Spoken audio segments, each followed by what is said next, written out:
All right, Christian Spicer, let's begin our discussion of season one, episode 3 of The Last of Us, called Long, Long Time. And I do want to acknowledge that after all the conversation the last couple of weeks about what's the cold open going to be and what's the structure they're using, why are they doing it this way? There was no cold open this week. So all that conversation was for nothing.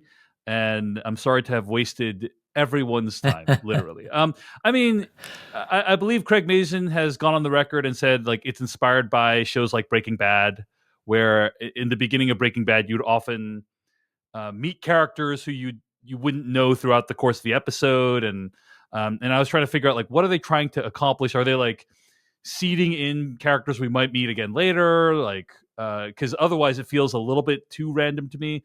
But it does seem to me like maybe they're not going to use the cold open consistently. So it's just something that they will use when they feel like they can tell a good story with it, and not otherwise. Yeah, right now it reminds me of like Better Call Saul, which for a while, almost every episode, I think more of that than not, but they had those black and white opens of Mhm. present, so to speak, before then flashing back to color and seeing the bulk of the show. But not every episode had it. Some did, some didn't. And I'm curious as the season of The Last of Us continues, if it's something that they dip back into, or if it's kind of like, no, we needed to set up this story in a fun and interesting way. And now, now that Joel and Ellie are off and running, we don't need that anymore. But it's Right. fascinating because, fool me once, this is interesting. Fool me twice. Ooh, we have a pattern going. Fool me 3 times. There's no pattern. Yeah, so no cold open this week, and at least not in the version of the show that we saw. So we'll see if there's more cold opens in the future and what surprises they may or may not bring. Uh, let's start by talking about overall thoughts on this episode. Christian Spicer, what do you think of this episode? I think we have major problems because this is the best episode yet, in my opinion, and I don't know how the show can sustain with each episode being better than the last episode. Where I remember, like, we talked about the pilot, and we were both like, we kind of really like it, and then second episode is like, for me, I was like, this is really good. It has a lot of those tense moments and leans into moments from the game in a way that were fascinating. And now this episode's out, and I'm like, oh yeah, this is this episode is like peak TV, and we're only 3 episodes in, so I don't I don't know where the season goes. The TV show has already peaked, and it's only downhill from here. I That's, mean, I don't know. It was so good. This episode was so good. we are recording this before most people have seen the episode, and so like I don't know what people's reaction is going to be. But when I saw the episode, I was like, this is a masterpiece. This is a classic of sci-fi TV filmmaking. It reminds, what it reminded me most of is there's an episode of Star Trek The Next Generation called The Inner Light. Have you heard of this Okay. episode? Um, the idea is like Captain Picard and the Enterprise crew stumble upon this probe, and the probe like flashes this light at Captain Picard, and Captain Picard like passes out, and everyone's like trying to like revive him and making sure he's okay. Meanwhile, like Captain Picard like wakes up, and he is an iron weaver on this planet, Catan, a non-Federation planet, and like he wakes up and he lives an entire life like on this planet because he's like, I got to get back to my ship. I got to figure out what But then like eventually he gives up and he has a wife and kid and all the and like a family um and he lives this whole life in the course of this episode.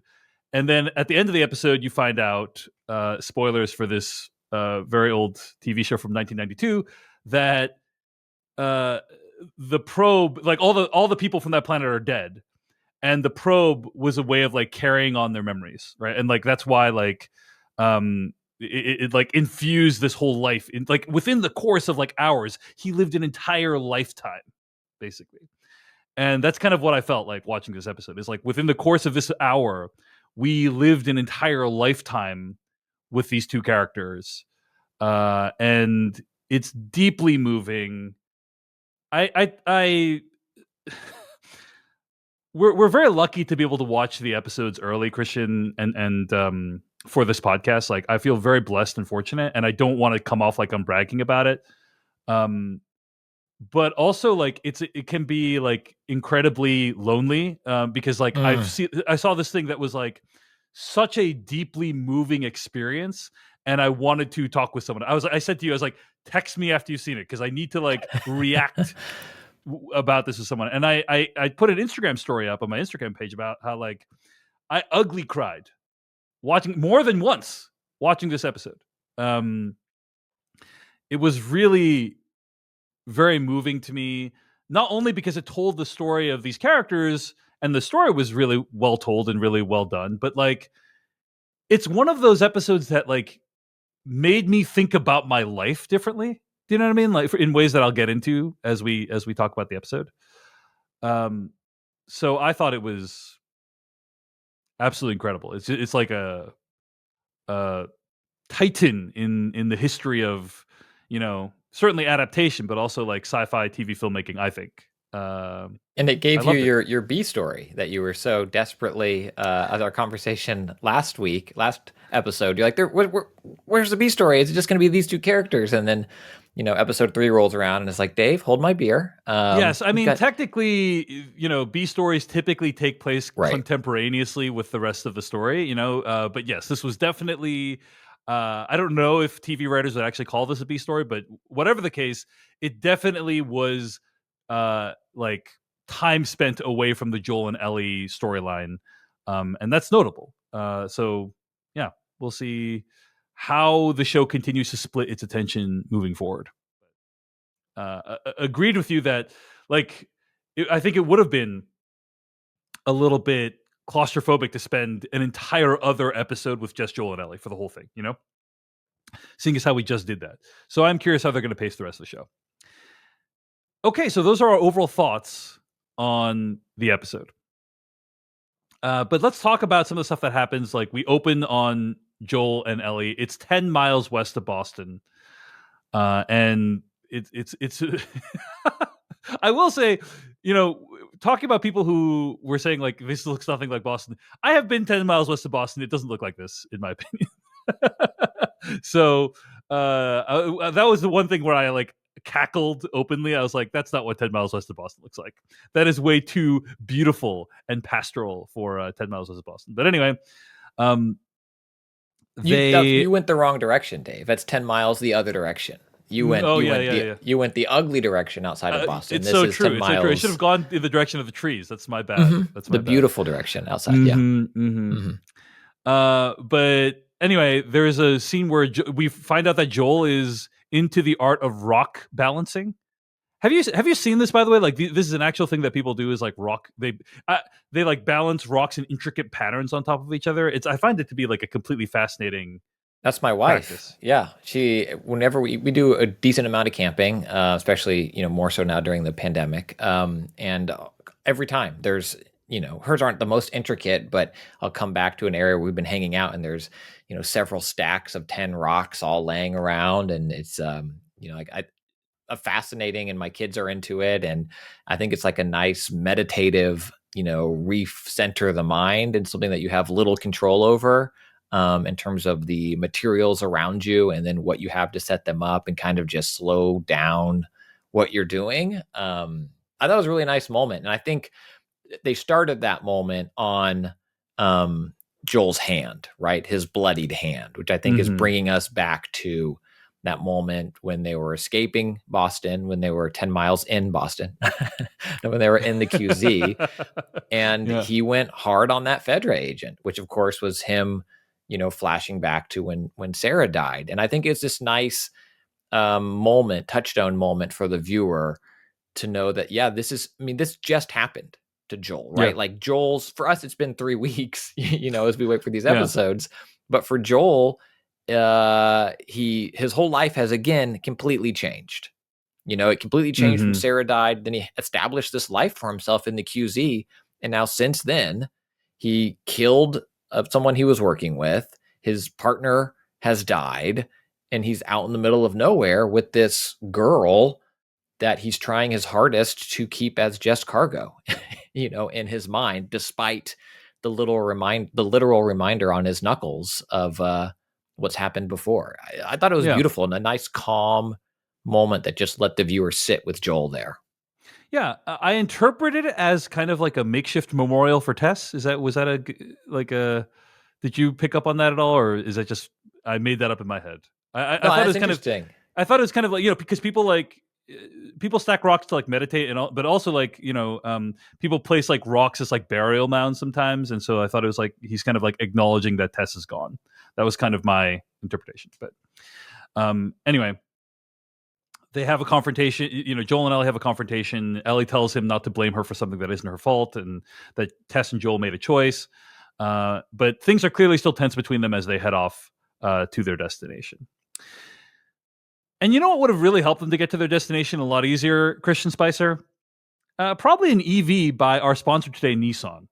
This episode of Decoding TV is brought to you by Nissan as a pioneer in the electric vehicle space, I should say. Nissan is always looking for ways to deliver new, meaningful technologies to EV owners. After all, Nissan has been making EVs since 1947. And their EVs have now traveled 8 billion miles by Nissan Leaf owners since 2010.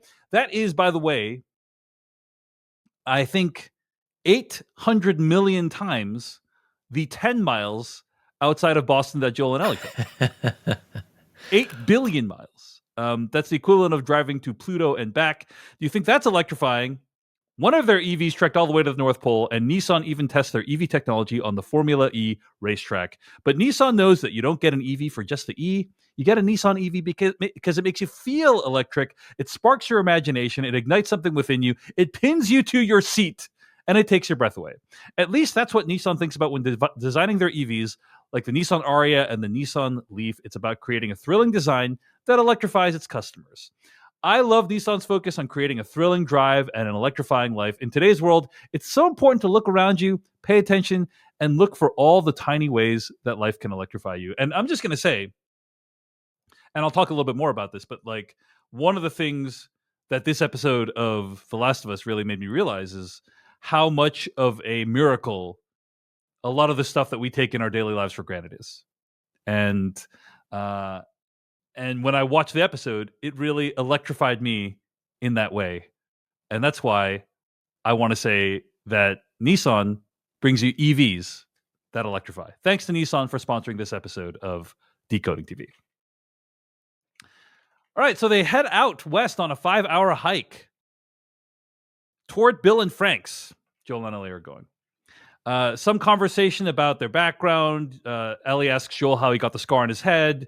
Joel says someone shot and missed. I missed the other guy that shot me. It happens more often than you think. They arrive at a rundown Cumberland Farms store. Pausing at that interaction.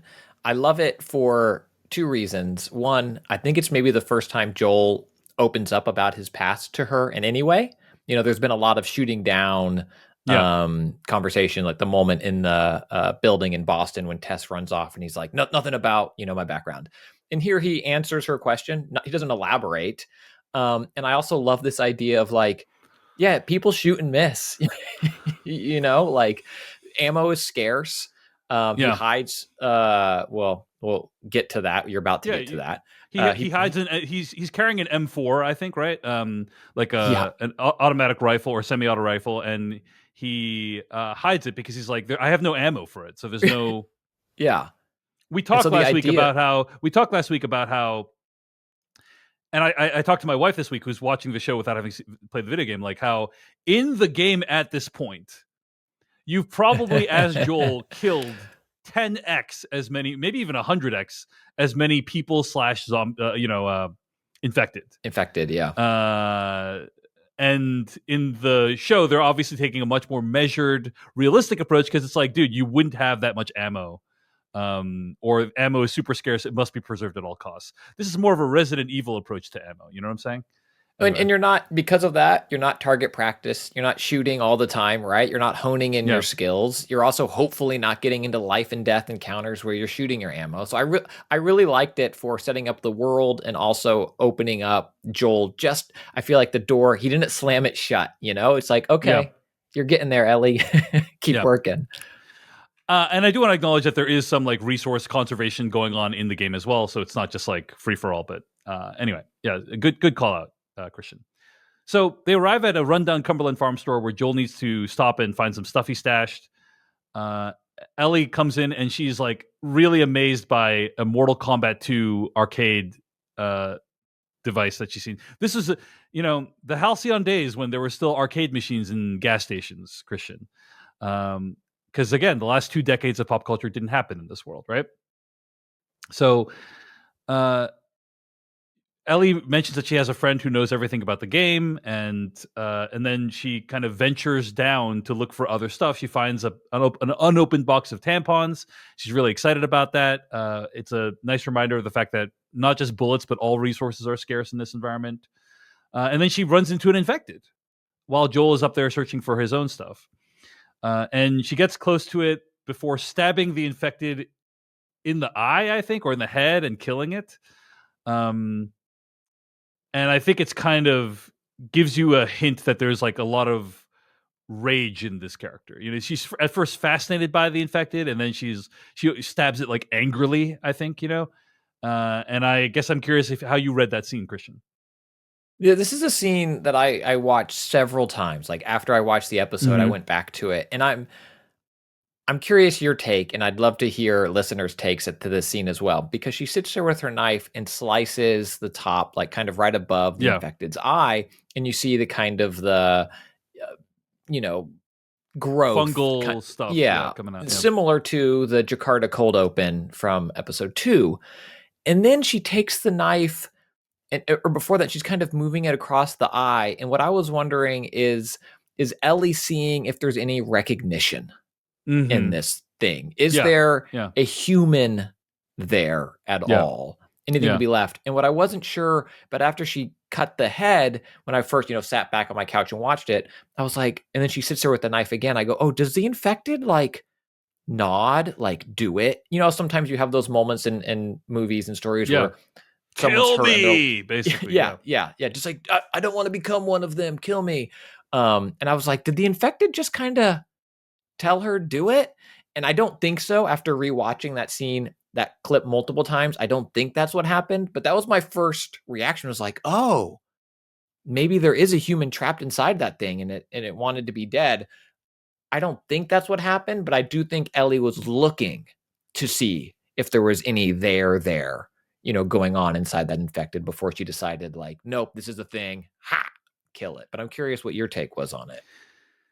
Yeah, I didn't pick up on any of that. I thought she was just kind of curious, like what this thing is, and then when she kills it, I think she's expressing this rage of this creature, this phenomenon that has taken away, a lot of that's destroyed society and like made her life miserable in many ways. Like I think she understands that this is like responsible for it. It reminded me of like how with this pandemic, a lot that we have lived through in our real life, like a lot of children have or teens have missed out on milestones in their lives that they didn't get to have because of the pandemic, like proms and graduation parties and all these other things that like people just didn't get because of this thing that they couldn't control. So that's what it evoked for me. I don't know if any of that was you and I are trying to like interpret the scene in vastly different ways, but yeah. Well, it's also her first on-screen kill. Ellie had a life, whatever, however many years of life before this, and she was in Fedra school. But I do think it's notable for her first kill. Like in the Tomb Raider video games, the more modern Tomb Raider video games, the first one, there's this moment where Lara Croft, I think, kills a deer and has this moment of reflection of like, oh my, and she kills a human, and it's like, I did that. I did this thing. I killed this person. Is this what I'm going to have to do? And then, of course, the rest of the game, you murder hundreds of people. But in the story that seems more grounded here in this version of For The Last of Us, I do think it's notable that we've now had both of our main characters kill in front of us. Yeah. Well, and I think her reaction to the kills is interesting. It's not like, dipping your toe into a hot pool of lava and like jumping back. It's like she, I don't know about savored it, but she kind of like, she took ownership of it in a major way, right? It's like she was very purposeful and intentional, and there was a lot of emotion in the kill, I think. So from my read. So all right. back on the hiking path, Joel gets the stuff that he wants to get, leaves his gun behind. The whole episode, Ellie's trying to get a gun for herself. They see a downed plane, which Ellie thinks is cool. Again, it's a sign of like what she's experienced that she hasn't experienced that we have, which is like, oh yeah, I guess sitting in a sky cabin is pretty cool idea. And Joel's like, it's not a big deal, they flew. All those people in that plane got the chance to fly, and it wasn't a great experience. So we learn a lot about the origin of the outbreak in this episode. A lot of like more explicit explanation of like how it spread, why it spread, and so on and so forth. Now, Christian, in last week's bonus episode, you did hint heavily that this might be how it was revealed. And I think basically you might have gotten some help from some of the people behind the game. They might have like incepted that into your brain, right? Well, As it's to how in this the actually game. happened. It Yeah. happens. So if you listen to the bonus episode, and it's not a spoiler to say now, Yeah. they give this explanation in the prologue of the game. And I was like, oh, I think that they're at least honoring that. I don't know if they'll explicitly say it, but it seemed like they were honoring that origin. And now here in episode 3, they come out and pretty much explicitly say it. Like, yeah, it's kind of the same the same way Yeah. it spread across the world so quickly. Yeah. So some of it got into the food supply, probably a basic ingredient like flour or sugar. There are certain brands of food that were sold everywhere: bread, cereal, pancake mix. You eat enough of it, you get infected. I love the call out of pancake mix back to, episode 1 where Ellie can't make pancake. I mean, Ellie. Ooh. Actual daughter, Sarah. When Sarah can't make pancakes because Joel didn't get it. He also didn't pick up a cake to bring home in episode 1, which you would think also would have had a lot this flour. Didn't eat the biscuits that their neighbor ate. What did Tommy they eat that ate leftover chicken. Tommy ate leftover chicken wings. Basically, the whole show is an advertisement for making sure you have enough protein in your diet. If everyone had just eaten protein instead of carbs, we'd all be in a better situation here. So, well, Joel does make that joke too in the pilot. He's on Atkins. Yeah, there's the answer. We learn about we are mentioned Outbreak Day again and learn how quickly it happened. Like it changed really, really rapidly. It wasn't like it took years to disintegrate. It happened basically in a matter of days. And then we also like see a mass grave.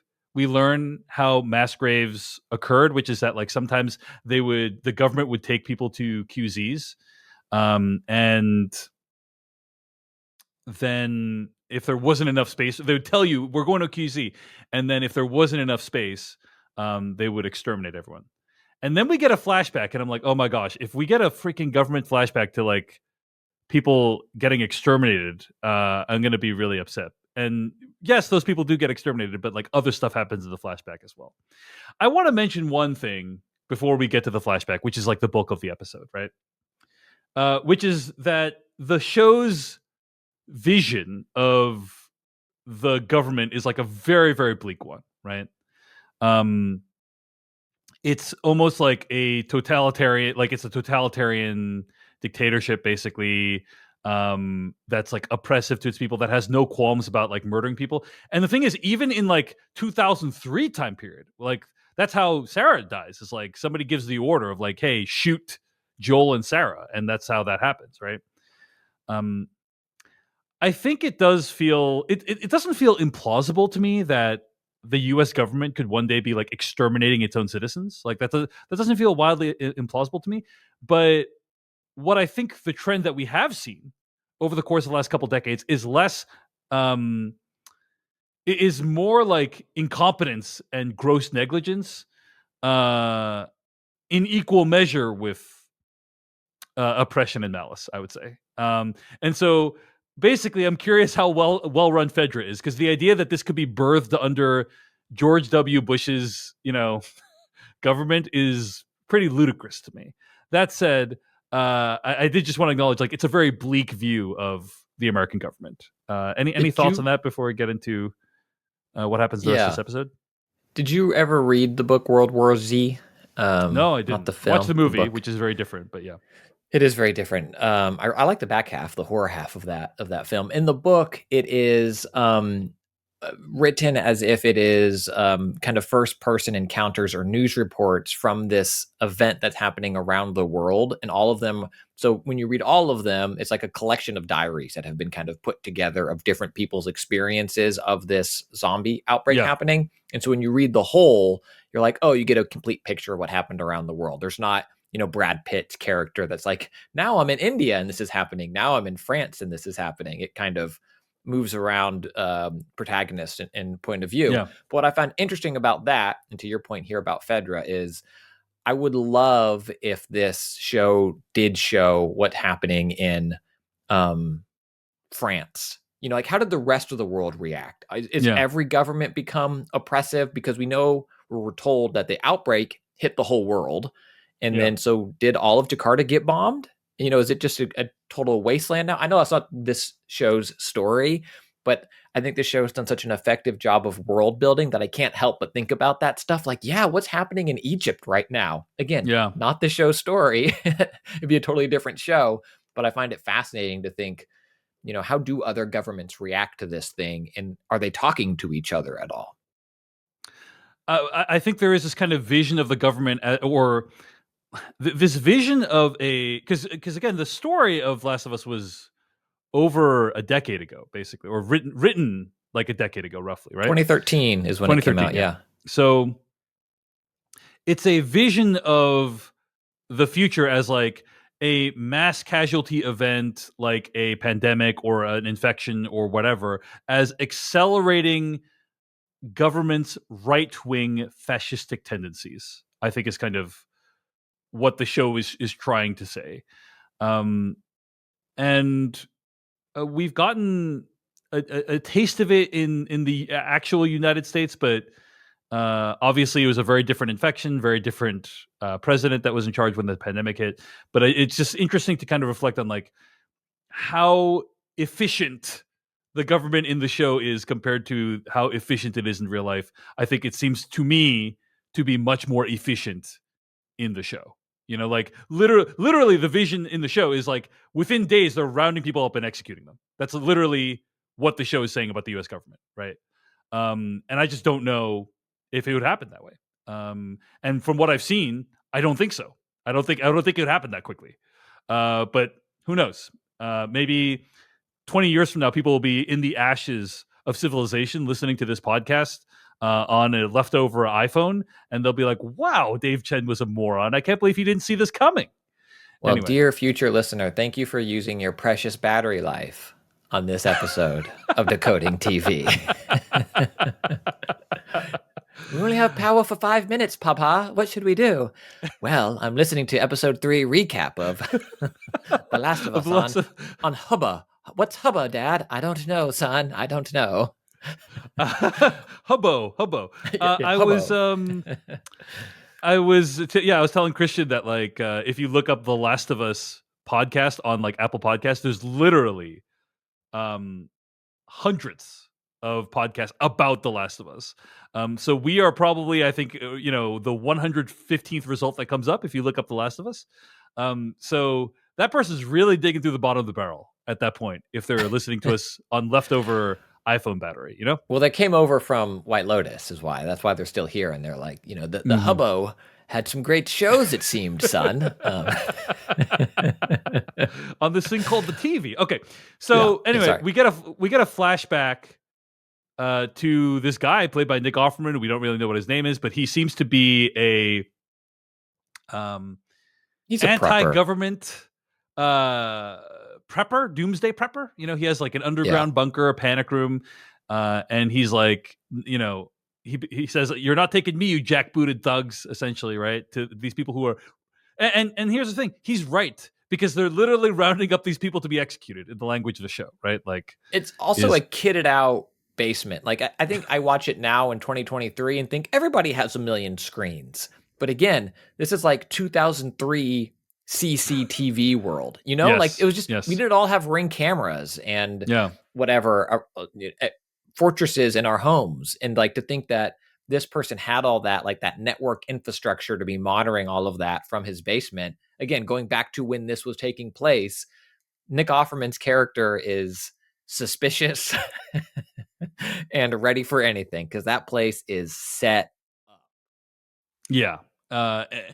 And it gave me a lot of ideas because it's like, hey, in the future, what if there's not going to be a ring camera cloud anymore? If society fails, so you're going to need a closed circuit television. Right. But we basically see he has tons of guns. He has monitoring. He has all these supplies. He waits until everyone leaves, and then he basically has the whole town to himself. He loots the Home Depot. He builds a whole fence, traps everything around his whole house. I thought this portion of the episode was awesome. It reminded me a lot of the Will Smith I Am Legend, seeing Will Smith set up all of his stuff during the course of that movie and how he lived his life. Essentially, it's almost completely wordless. There's some needle drops, but there's very little dialogue during the sequence, and I thought it was all pretty cool stuff. Anything else before the entry of Murray Bartlett's character? I really like we get Nick Offerman in a gas mask, which we talked about in the bonus episode. It was very much a hallmark of the game and has not been a hallmark of the show yet. And I think it was kind of a nice recognition of what the visual attitude of the game and of the show. It's the first time we've seen one, so I thought that was fun and interesting and seemed appropriate for this character when he comes out of the basement. And then I loved when he was pillaging his town, how happy he was. This wasn't somber and well, it's me against my own fascist regime. It was it's gonna be a good day. It seemed like Nick Offerman's character was living his best life in these moments, and that was such a nice reprieve, I think, from the standard of world went to crap and I became hardened. It was ooh, this is going to be fun. And I thought it was a nice juxtaposition to the hardcore violence we saw right before. We start this flashback, they zoom in on a baby corpse and then flashback to that, skeleton, flashback to that baby's swaddle wrap, and you're like, oh God.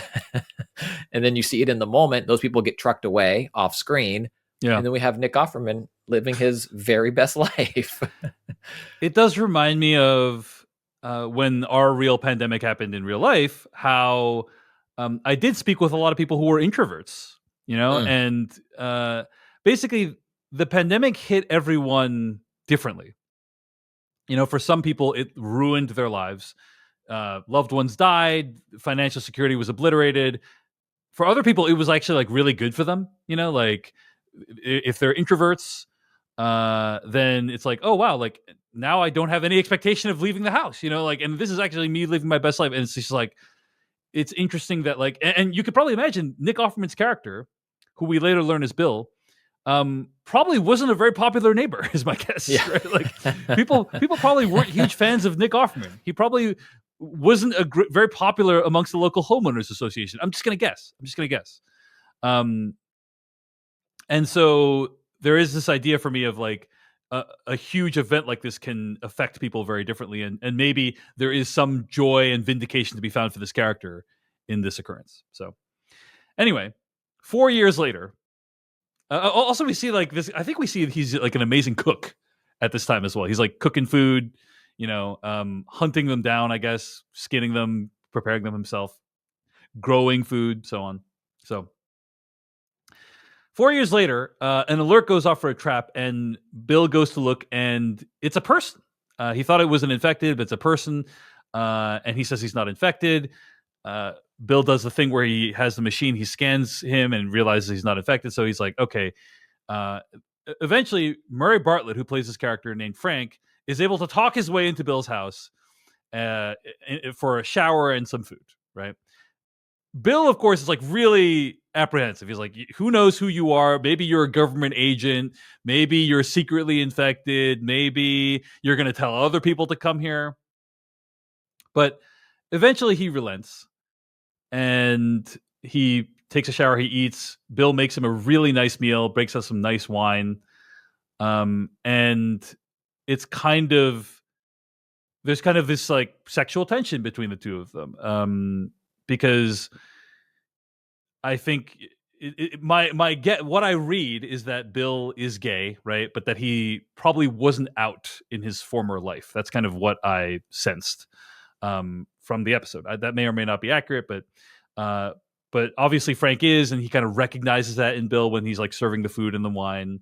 And then Frank like starts to play the piano. Linda Ronstadt, the song "Long Long Time," and then Frank asks Bill to play, and then he says he's going to leave after Bill plays. Bill plays. It's a very moving performance, I thought, from Nick Offerman. And then they kind of kiss and get together. What did you think of this opening series of scenes, Christian? Yeah, until the piano moment, I wasn't sure if Bill's awkwardness was, he has been alone for 4 years. And it seemed like, if I were to extrapolate out, still having the best day ever every day. I don't know what he busies his time with, but like trapping, hunting, repairing this, that, and the other. And when we see his town in that area, he's happy and having a good time. There's a moment before that when a trap goes off and kills an infected, and he's like, I could watch this all day. And he seemed very smitten, like very content.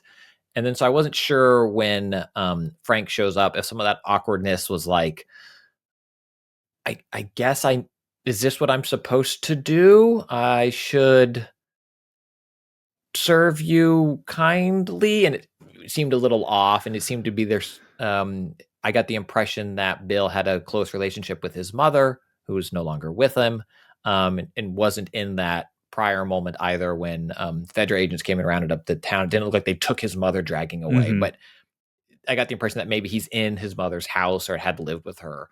And so I wasn't quite sure what to make from it until that moment when he pours the wine and holds it, like a sommelier would, and hits it. And it's like this, Frank's character recognizes that it's this thing that pairs perfectly with this fancy dinner. And then Bill has the line, or Frank's like, oh, you knew to pair that wine. And Bill's like, yeah, I know I wouldn't look like the type who would know that. And Frank's like, no, you do. And Nick Offerman then as Bill, I think, has such a beautiful, nuanced reaction to it of like, my read was like almost involuntary butterflies.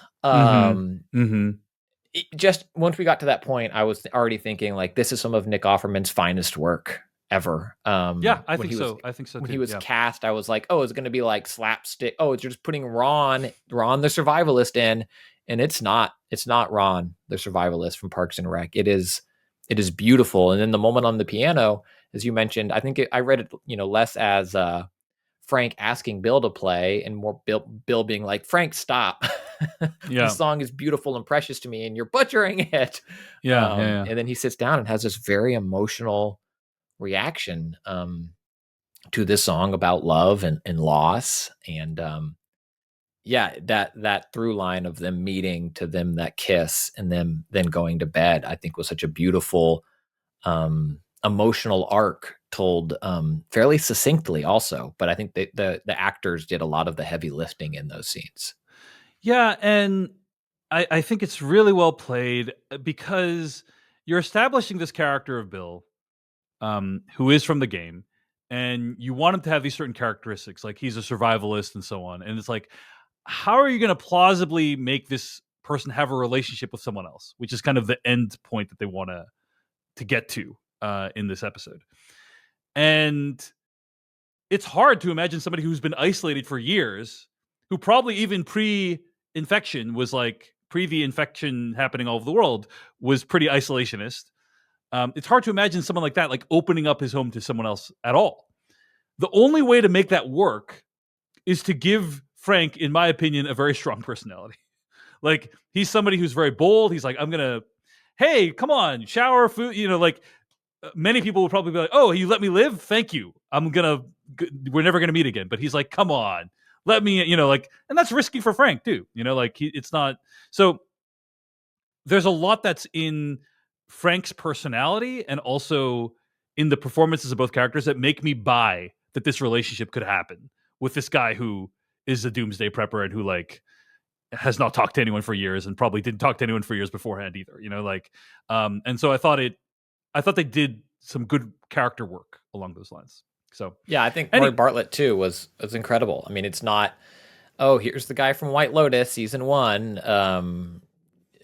Yeah, beautiful acting from both of them. I don't know how well these scenes would have worked with less accomplished actors playing the roles. Not to say they weren't beautifully written and shot on stage, but I do think what Murray and Yeah, Nick brought to these roles was a lot. it really, there was a lot there that's not on the page, I would argue. Or maybe it was on the page, but it wasn't in the dialogue. You know what I'm saying? Yeah, or Like, there's beautifully a lot. directed. For all I Yeah, know, the yeah, director was pulling this out of them. yeah. Who knows? Who knows? But anyway, maybe it was on the page in terms of like stage directions. But like, anyway. It's 3 years later. There's an argument between Frank and Bill. So they basically have gotten together. They are like living together as a couple during this time. Well, it ends. Um, It ends with Frank being like, because they make love, and he's yeah, like, "I don't do this for anybody, so I'm not gonna have sex with you and then leave. I'm gonna stay for a few days." And then it hard cuts to several years later. several years later, right? And you can And kind they're of like having a fill fight. in what happened. Yeah, and they're having a fight, and Frank wants to spruce up the house and the surrounding area, and they want to invite friends over to visit. And then it's like, which friend? Someone he's been talking with on the radio. We later learn it's Joel and Tess, right? And the scene where they're having dinner on their front lawn, dude, freaking wild, man. Because I don't know about you, but like, we definitely had to take measures during COVID to see people outside, and we actually have converted our garage. It no longer has a car in it. It's like it has a table with benches in it, so we can like see people in our garage throughout the year because it rains a lot in Seattle. So like, I was just like, wow, like it's just so fascinating to watch kind of an alternate version of the pandemic play out in this show. Uh, you ever have any outdoor lunches or outdoor dinners where you are, Christian? Yeah, we moved right as the pandemic, like in February of 2020, and we were like, "This is gonna be great. We can have people stay with us." And then it was like, "Oh, this is great. We can sit we, outside with people." we can sit outside on the front porch with people, right? Yeah. Yeah, and I love seeing less weathered Joel and Tess. We had only Yes. seen Tess beat up.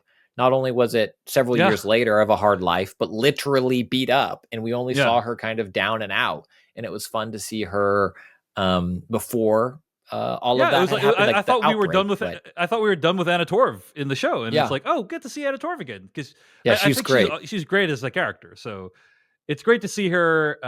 But yeah, Bill tries to tell Joel they don't need his help, but then Joel points out things around the area that need fixing and how he can provide supplies. I thought this was all really well done. Just really good, like world building of like, here's a bunch of practical stuff that you might need, like razor wire and like other thing, electronics and shot medications and stuff like that they have access to in the QZ that you can't get out here.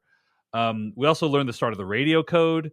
And Joel warns Bill about raiders that could come his way sooner or later.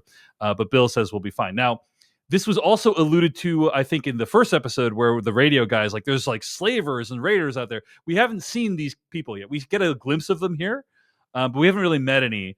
So it'll be interesting to see if we'll meet any throughout the course of the season. Anyway, it is cool to see them in a different time and place. Joel and Tess in the intervening time period. And I like Joel and Bill as equals in a way where, they're kind of both sitting at that table, kind of chest puffed, like I can take care of my own. Well, I can take care of my own. Yeah. Please don't point Frank the and gun at Tess. me. Yeah. Yeah. It's nice. There's a scene 3 years later in 2013 where they're jogging and Frank shows Bill the strawberries that he's grown. He traded them to Joel and Tess for one of the guns, these strawberry seeds. And this was the scene where I like ugly cried, because the idea that like, I will go to Costco and I'll buy like two-pound cases of strawberries, right? Just without even thinking about it. And to see these people celebrate this, what is for now a basic good you can easily purchase, but for them is like this rare miracle. It's just very moving. It makes you want to like appreciate the things that we take for granted more in our lives to watch a scene like this. So anyway, Any thoughts on this, Christian, before we move on to the next scenes? I think even before you get to the strawberries, them jogging, and when Bill is saying to Frank, like, "I'm sorry, I'm getting old faster than you," and kind of that moment in relationships where you can maybe envision drifting happening. Like, it hasn't yet. You still very much love the person, but I feel like Bill is wondering, like, is Frank going to leave me behind? Am I dead weight at some point? Like, I can't do what he wants to do anymore. I can't fulfill these dreams and desires that maybe he has. And I think, there's that doubt creeping in. And then it's just the opposite. It's this beautiful moment where Frank has been planning this surprise for Bill and, wants to build this life with him more so. And there's that old adage of, like, you plant a garden because you believe in a future. And I love seeing that moment. I'm going to get emotional if I talk about it for too long. Yeah, same. But it was beautiful. And again, Nick Offerman in that moment eating the strawberry, I thought was just an exquisite performance. And then when they go to presumably have sex out in the open, like, not on the strawberries. It was such a nice moment too, like in the throes of passion, but also, that's our fine china, not on the kitchen table, babe. Indeed. Anyway, just a really, really powerful scene. It really deeply moved me a lot. So let's take a break and talk about our sponsor. This episode of Decoding TV is brought to you by the McDonald's app. Say it's raining outside, you're stuck working late, maybe you had a really long night, you're trying not to leave the house. Just order McDelivery in the app and get McDonald's delivered to your door. You can now order McDelivery in the McDonald's app because every time you order in the app, it earns you points towards free food. Free food! Let's be honest, who doesn't love free food? I know for me, I love using the McDonald's app. I think it's super intuitive, well laid out. It makes ordering food fun and easy. But beyond that, when I'm settling down to watch TV, I know I gotta have some nosh with me. I gotta have some nice food to fuel me through that viewing and to get me through an episode of Decoding TV. And that's why I think using the McDonald's app to get McDelivery is a great time and it really serves my needs. There's always a reason to order in the app. So download the McDonald's app today at participating McDonald's. McDonald's download and registration are required. Delivery prices may be higher than at restaurants. Delivery and other fees may apply. But order in the McDonald's delivery app, you're going to have a great time. I love it. I think you'll love it as well. Thanks to McDonald's for sponsoring this episode of Decoding TV. So then we get a couple of other glimpses of life throughout the years. Raiders show up. Frank wakes up from sleep. He goes looking for Bill. Bill's out in the street just with a rifle, just shooting people. We see kind of the extent of Bill's traps. They like set people on fire. It's pretty wild, like what he's able to accomplish. And Bill thinks he's dying, and Frank is trying to like assure him. And Bill's like, "Look, there's a lot of stuff I got to tell you." Yeah, Bill gets shot. Right? Sorry, like maybe distracted by Frank. Because Frank comes out and Bill's like, "Get back to bed," or get inside. Yeah. Because before that, Bill was not Ramboing, but like had it under control. It seemed like, and then he notices Frank and he gets shot, and Frank helps him inside. And at that point, Bill is like, "I'm done. I'm shot. I'm dead. I'm never going to make it." And Frank is there to nurture him and it looks like dig the bullet out and get him patched up. At this point, I want to bring up how the video game is different from the show, at least a little bit. Because I think it's relevant here. Because I think basically, the show is in dialogue with the video game and the plot that we know from the video game. So, extremely short story, which we'll go into in more detail in the bonus episode. But like in the video game, you meet Bill. Bill alludes to a relationship with Frank. You never meet Frank. You never even know what happened between Bill and Frank, right? That's kind of what happens in the video game. So all this stuff is show invention. But we also know that Frank died in the video game. By the time you meet Bill, and Bill is alive when Joel and Ellie encounter Bill. But Frank is dead and Bill is still alive. And so this whole time I'm watching this episode, I'm thinking to myself, how are they going to get to the point where Frank dies and Bill is alive, right? Like that's what I assume they are going to get to at the end of the episode. And then they had this big head fake where it looks like Bill's going to die, which I was like, wow, that would be like a huge subversion of what we are expecting. But then what ends up happening, of course, is that that's a head fake, and actually both of them die, which is another subversion. So I just felt like, yes, the episode I think is strong and stands well on its own, but it's also just fascinating to think about how it's in dialogue with like what happened with the show, and how like video game players will expect one thing and get completely surprised multiple times during the course of this episode. Christian, any thoughts on that? Yeah, I'll save some of them for a Yeah. bonus chat where we can dive in a little deeper. But I think it also speaks to the theme of the show and the story it's telling, and this idea of love and how to show that, and how the show can be a different version than a game, where unless as the game it gave player control to Bill or Frank, you have this moment where you've left the person you're controlling alone. And what would that feel like to have this long moment where you play as a different character only for a little bit? I think in a gaming space, that would be more complicated to pull off in a rewarding way. But in a TV show, it doesn't feel as foreign to spend time observing somebody else, as long as thematically it alludes to or plays into the themes and ideas that are present in the show. And I think this episode and those moments between Bill and Frank do that perfectly. And I'm very curious to see how much of this is foreshadowing Joel and Ellie as it goes. Is this mapping that relationship? You have the gruff person, the funny person, the one person who's not ready for love, the person who opens the door for love, the person who doesn't want to build a life, the person who sees a life worth building, the protector, the protectee becoming the protector. I'm curious how much of that is showing us the broad themes of the show all condensed into one episode. And I think that works beautifully in TV and film, and I think would be a little more awkward handled in a game where now you're controlling this character, but just for a bit. Mm-hmm. I also think if I look at the broader context of the TV show, like the quote unquote function of this episode, I think is, the future that they're living in is very bleak, right? And so far, at least, we haven't seen that much room for hope and positivity. And I think an episode like this, which does it via flashback, albeit, like uses a flashback to tell us like, hey, like that there was time in the post-apocalypse that was meaningful for people, basically. And it wasn't all Fedra agents dealing drugs and killing people, basically, right? For everyone. Anyway, more to discuss in the decodingtv.com bonus episode. So it's years later. Bill has survived getting shot by the Raiders. Frank's in a wheelchair. He has some kind of disease. It's not explained what it is. I interpret it as cancer, but I don't think it's I ever took said it to what it be is. like Parkinson's or cerebral palsy or Yeah. something, like a neurologic disease, that because he seemed to have motor skill. Like he couldn't paint the way he used to. Is like shaky with a cup.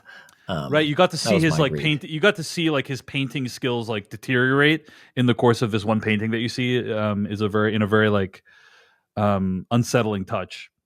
But you see like Bill taking care of Frank, his pills, and like taking care of them as they're older in life, and then what follows is like one of the most emotionally devastating sequences I've seen in TV in a really long time, which is we see Frank wake up and he says like he got into his wheelchair and he says it took me all night to get here. Like you can imagine like him struggling hours to get into this chair, and he looks at Bill and he says like, this is my last day. And he kind of lays out what he wants his last day to be, and it's all very moving. It's very powerful. It made me think a lot about, honestly, as longtime listeners of Decoding TV will know, I spend some amount of time thinking about death. My own death. I have like advanced directives and like all that stuff already in place. Like my will, everything's already in place for that. And like dying with dignity is something that's very important to me. And people have very differing opinions on how people should die, like very strong, polarized, different opinions on how people should die. And this to me felt like such a beautiful, compassionate portrait of death with dignity, of being able to die on your own terms, and how meaningful that can be, and how peaceful it can be. But yeah, just that moment when he's like, I've decided. I just for people to be able to decide, like, this is my last day. Like, this is it. It's such a power. I'm getting a little choked up talking about it, but it's such a like powerful statement to be able to make. And it's like, and people have different thoughts. So like, if you don't feel that that's how people should operate, that's fine. But for me, I'm just like, this is what the vision should be. For people when they're at the end of life, is like they should be able to go out on their own terms and set the terms of the last day. Not everyone gets that chance. But Frank was able to in the show, and that was a lovely thing. Okay, I've been going on long enough. Christian, any thoughts on this last day? I'm sure we have much more to say about it. I think there's also power in it in the world in which they are living. And I know in our world in which Yeah. we're living, the day to day is a struggle for a lot of people around the world too. And every day is a fight for survival. I don't want to diminish that. Yes. This show sets it up as the new normal for almost everybody. There's the scene in the pilot of trading your ration card for shoelaces, and everything has duct tape on it and stuff like that. And now you've had these two individuals that have maybe lived their best life after the world, quote unquote, ended for everyone else. And so to have Frank, have the grace, and perhaps privilege to choose his ending versus so many others who didn't, because of the outbreak and the infection and all of that stuff, I think is powerful also. Or I think some people in the world of the show could argue, like, how dare you not take every day you're given? And I think we see a little bit of that in Bill, where I think Bill at first is a little angry with Frank. And then after that, I think sad for himself. And I think that says so much about his character and about people, the reaction to mortality and death, and kind of the stages of grief and self-pity and stuff like that. And again, I vote on no acting awards in any way, shape, or form, but I would push many of them toward Nick Offerman. Yet. Yeah, exactly. Yet. I give out the award for best acting performance on a show I discuss on a podcast is the award I give out. And I think Nick Offerman's performance here again is beautiful. And I think so much is said in his posture and his expression, and the tremble in his voice as he kind of comes to terms with what Frank wants done. And Frank's line, something along the lines of, do you love me? And Bill's like, yeah. And he's like, well, then, why don't you love me the way I want you to? Super powerful stuff. And then Bill's decision, to also see that his purpose is done and that he's also had a good life is, what a character arc from the guy gleefully living a isolated looting life. Home Depot, right? Yeah. Yeah, couldn't have been happier to be alone, to now being forced with the thought of living alone and thinking that he has no purpose. It is beautiful and heartbreaking in all the ways that good storytelling can be. Yeah. A couple of like amazing lines in their exchanges. There's this scene where Frank is talking about how, like, I've had good days and bad days, but I've had more good days with you than most people, I think, or something along those lines about like good days. And now he had more good days with Bill than anyone else. And, that's a very beautiful thought. And at the end of the day, you find out that Bill has also drugged himself, that he is also going to die. And Bill says, quote, "This isn't the tragic suicide at the end of the play. I'm old, I'm satisfied, and you were my purpose," end quote. And, it's a very moving idea that, like, Bill found his purpose in being with this person and helping this other person, in like living a life with this other person. So anyway. And then that is the end of that storyline. And then we never see them go into the bedroom and like lay down, or like we don't have any access to we just need to imagine how that plays out. And again, I'll just say, like, as a video game player, I'm like, maybe Bill lied about that and he's still alive when Joel and Ellie get there. Like, who knows?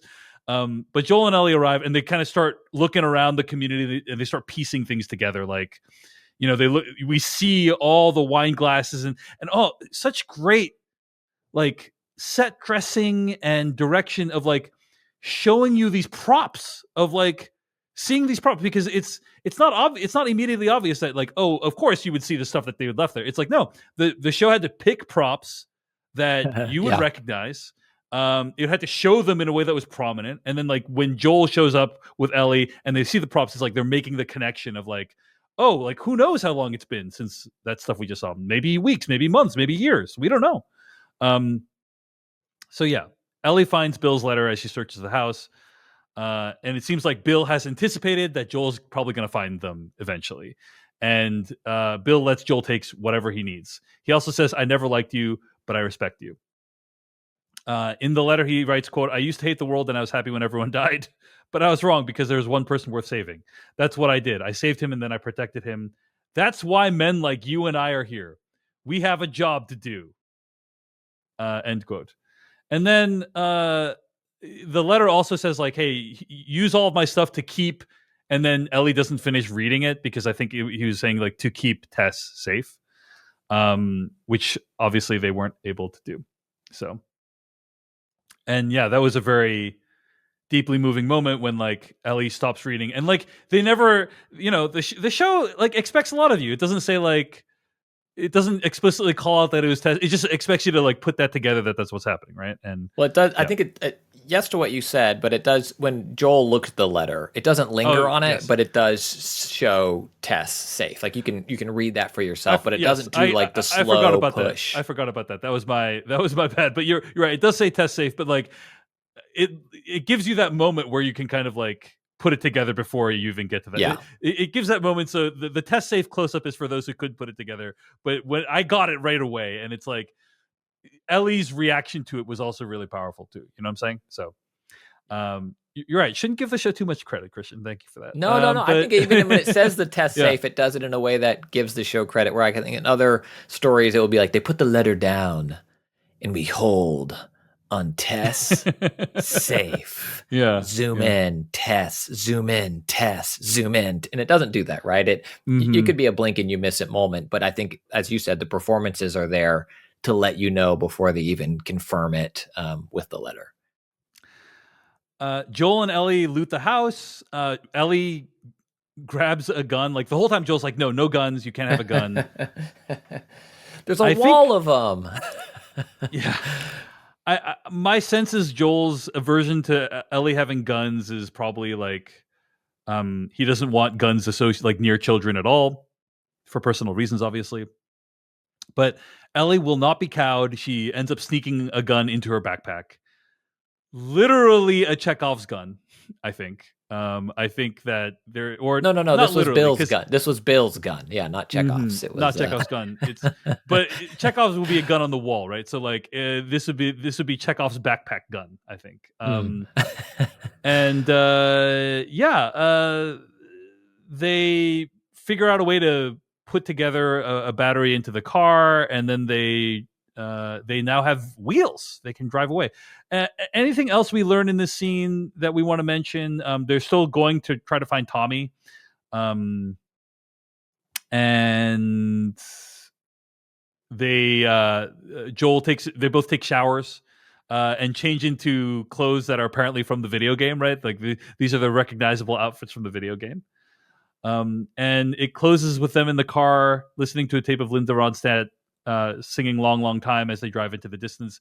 I thought that final shot was so powerful. I was just like, Jesus, this episode will not relent with the emotional gut punches. Mm-hmm. This shot when they're driving into the distance and it kind of pulls back slowly, and you see, I think it's a drawing that Frank has made of Bill, and it's like this very like moody drawing and kind of a symbol of their love, and it's just like, oh, this is so powerful, and what a devastating way to end the episode. And then of course the episode ends, and I just thought it was incredible. Anything else you want to say about the end of the episode, Christian, or the episode as a whole? Well, as a big fan of the games, I like how it did the game outfits. Again, subtle. It's not like punching in. It's not with a wink. It's not a joke. It's not a joke that we're in on. It is a believable moment to change, which they've established. It's Chekhov's shower, right? For broadly speaking, Chekhov's gun is an idea that if you show something prominently that looks like it's going to be something, you have to pay that off as something, which of course now there's all these examples of subverting that expectation, but that's the expectation. Don't hint at story without it being story. But in this, they hint at shower and outfit change early with Frank. It happens again, shower outfit change. And they get these outfits that are believable in world. It's not like all of a sudden they're outfitted like using Tomb Raider again, like Lara Croft, like dual pistols on my hip. It's like, again, believable in world outfits, which I think is done nicely. And for an episode that is so heavy and emotional, I think it does a really good job keeping things light as well. I think Frank's character does a good job with levity, and also the moments of levity from Ellie, the plane, and then her experience being in a car. It's a terrible world that they live in, from our perspective especially, but for the only world that Ellie has ever known, Bella's expression and the way she handles that moment of being giddy to be in this crappy Chevy S10, is incredible. And it jumps out of the screen. Like, her joy is infectious as Long Time plays. And it's like, oh man, Ellie, girl, you have some hurt coming. I think you have some hurt coming. But in that moment, she's so happy. Why? It's beautiful. Why does she have hurt coming in your estimation? Have you watched the show, Dave? This is speaking of pattern. 2 new characters introduced. They're both dead. So far, Sarah dead. Episode 1. Episode 2, Tess dead. Episode 3, Bill and Frank dead. So Bill and Frank's death is a beautiful death, but still death. Like, next character we meet, I don't care if it's like a person at the lone last working gas station in town. Susan's dying, Dave. Fair enough. Well, I guess I say that because, yes, the first 2 episodes were quite bleak, but this one was quite life-affirming, I thought. So maybe there will be more life-affirming in the show than you think, Christian. That's all I'm saying. So we'll see.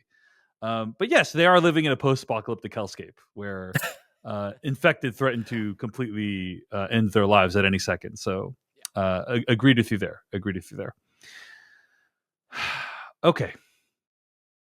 I think that's it. I'm just very moved by the episode. I hope I've gotten out, a lot of what I wanted to say about it, because when I record a podcast like this, I just want to do what I can to honor this work that I've watched and been so touched by, but I just thought it was absolutely amazing. And I hope you out there enjoyed it as well. Of course, we'd love to hear what you think at decodingtv@gmail.com. Let us know if this worked for you as well. But much more to say about this in the decodingtv.com bonus episode, so stay tuned for that. In the meantime, you can find more episodes of the show at podcast.decodingtv.com. Email us at decodingtv@gmail.com. Find us on TikTok, Twitter, Instagram, and YouTube at decodingtv. Christian Spicer, where can people find more of your work on the internet?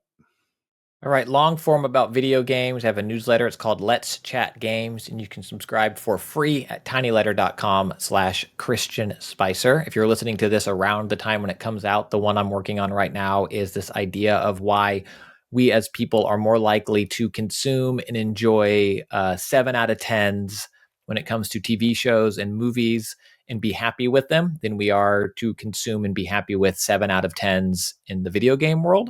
So that's what that next newsletter is going to be about. And if you like video games in general, Jeff Kanata and I host a long-running, celebrated video game podcast about all the latest news and reviews of happenings in the video game world. It's called DLC, and you can find that wherever you get your podcast of choice. Don't laugh at Jeff Kanata, David. I heard that. No? Yeah, I was going to say critically acclaimed. It's acclaimed by me. I listen very regularly. I really love the podcast. It's acclaimed by Entertainment Weekly, my friend. There you go. The acclaims are real. It's not acclaimed by Acclaim, which is a now out of business video game studio. But I love DLC. Check it out for sure. But anyway, thank you so much for listening to this week's episode of Decoding TV. We'll be back with another episode next week. And until then, goodbye. Hey everyone, David Chen here. Thank you so much for watching that video from Decoding TV. If you want to get an audio version of the show, all you got to do is go to podcast.decodingtv.com. And if you want to support what we do, get ad-free episodes of the podcast and also bonus episodes of the podcast, go to decodingtv.com and become a paid member. Of course, you can also like and subscribe for more. We appreciate it. Thanks. See you later.